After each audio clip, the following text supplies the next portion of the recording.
विकसित भारत संकल्प यात्रा जरूरतमंदों को योजनाओं का लाभ देने की गारंटी, वंदना पोपली। आज शाम रेवाड़ी शहर के गोल चक्कर पर विकसित भारत संकल्प यात्रा पहुंची। कार्यक्रम की मुख्य अतिथि भारतीय जनता पार्टी की प्रदेश प्रवक्ता वंदना पोपली ने लोगों को सरकार की योजनाओं के बारे में बताया। बड़ी संख्या में लोग सरकारी सेवाओं का लाभ लेने के लिए पहुंचे। वंदना पोपली ने सभा को संबोधित करते हुए कहा, 2047 तक मोदी जी का सपना है भारत को पूर्ण रूप से विकसित राष्ट्र बनाना है, जिसके लिए भारतीय जनता पार्टी अथक प्रयास कर रही है। इसके लिए वार्ड वासियों को विकसित भारत संकल्प शपथ दिलाई गई। उन्होंने कहा कि विकसित भारत संकल्प यात्रा असल में जरूरतमंदों को योजनाओं का लाभ देने की गारंटी है।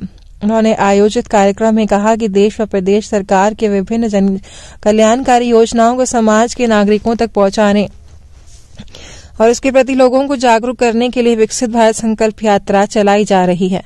विकसित भारत संकल्प यात्रा के तहत किसान से लेकर विद्यार्थी तथा बच्चों से लेकर वृद्धजन तक को दी जा रही सरकार की विभिन्न जन कल्याणकारी योजनाओं से आमजन को गांव-गांव पहुंचने वाली जागरूकता वैन तथा विभिन्न विभागों की ओर से लगाए जा रहे जागरूकता शिविरों के माध्यम से लाभान्वित किया जा रहा है। उन्होंने कहा कि देश और प्रदेश में अंत्योदय को स्वप्न को साकार करने में प्रधानमंत्री श्री नरेंद्र मोदी और मुख्यमंत्री श्री मनोहर लाल की सरकार अपना दायित्व प्रभावी ढंग से निभा रही है।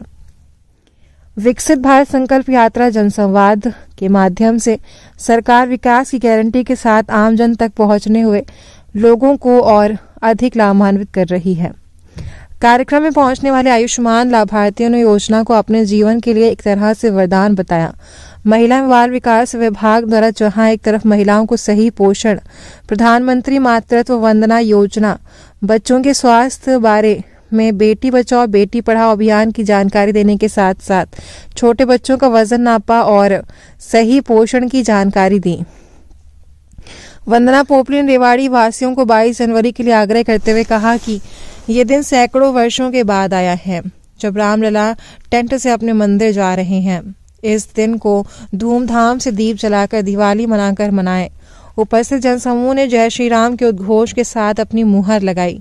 इस मौके पर विशेष रूप से नगर परिषद की चेयरपर्सन पूनम यादव, उप प्रधान श्याम सुंदर चुग, भाजपा के जिला उपाध्यक्ष अंजय कंटीवाल, महेश स्वामी, पार्षद मंजू भालिया, सोमदत्त प्रधान, रिंकू मेहंदी रत्ता, मोनू पिपलानी, काठ मंडी उप प्रधान राजू अदलखा, ललित सचदेवा, नवीन रोहिल्ला, भगवान दास खींची, संजय बट गुज्जर तथा अन्य गणमान्य लोग उपस्थित रहे।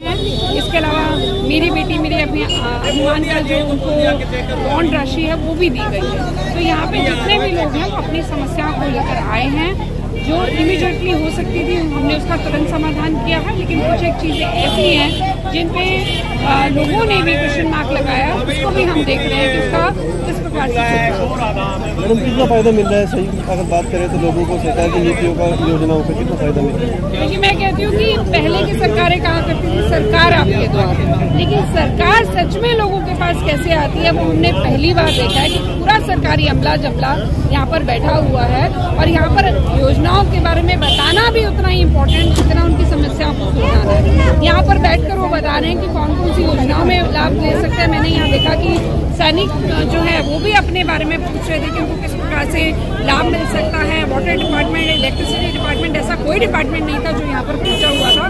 तो दोनों चीजें हैं, समस्याओं को भी सुलझाना और दूसरा अवेयरनेस भी देना, जागरूकता भी करना और लोगों का इसमें बेनिफिट देना।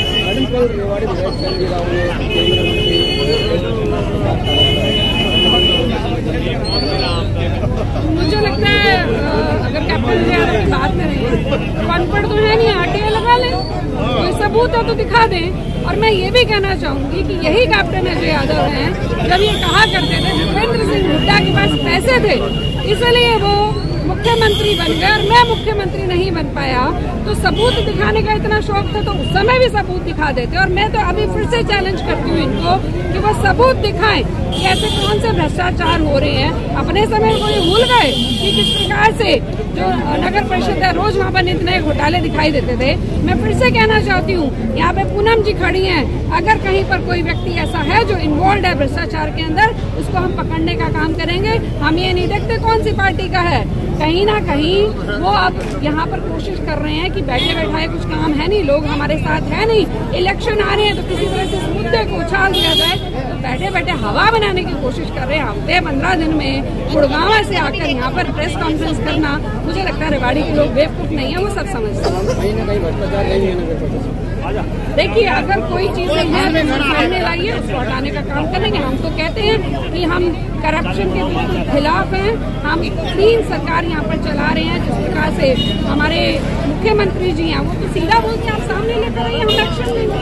लेकिन हवा में इस तरह के आरोप लगाना, RTI लगाए, सामने लेकर आए सबूत। मैं तो कैप्टन अजय यादव से कहती हूँ, और मैं तो ये भी कहना चाहती हूँ कि कहीं ना कहीं लोकसभा के इलेक्शन के लिए पिछली बार उन्होंने लड़ा था, इस बार भी तैयारी कर रहे हैं।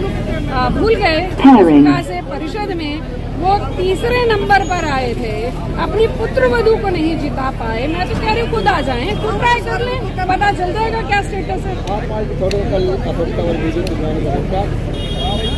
देखिए, जो भारतीय जनता पार्टी है उसकी नीतियों में पूरे देश की जनता ने अपना विश्वास जताया है। अब लोग अपना विश्वास जता रहे हैं तो हम उनका स्वागत करते हैं। 22 जनवरी देखिए, 22 जनवरी के लिए मैं पूरे भारत की जनता को, हरियाणा की जनता को, रेवाड़ी की जनता को ये संदेश देना चाहती हूँ कि ये सैकड़ों सालों के बाद ये समय आ रहा है जब रामलला टेंट से उठकर अपने मंदिर में जा रहे हैं। और आप देख पा रहे होंगे कि किस प्रकार से लोगों में जोश है, किस प्रकार से रेवाड़ी सजी हुई है, लोगों ने अपने घर सजाए हुए हैं। उनसे ये अनुरोध करना चाहूँगी कि दिवाली मनानी है, दीपक जलाने हैं, रंगोली सजानी है। ये जो समय है, हम बहुत सौभाग्यशाली हैं जो ये हमें समय देखने को मिल रहा है, तो सभी इसको पूरे जोर से, पूरे उत्साह से मनाएं। ठीक है।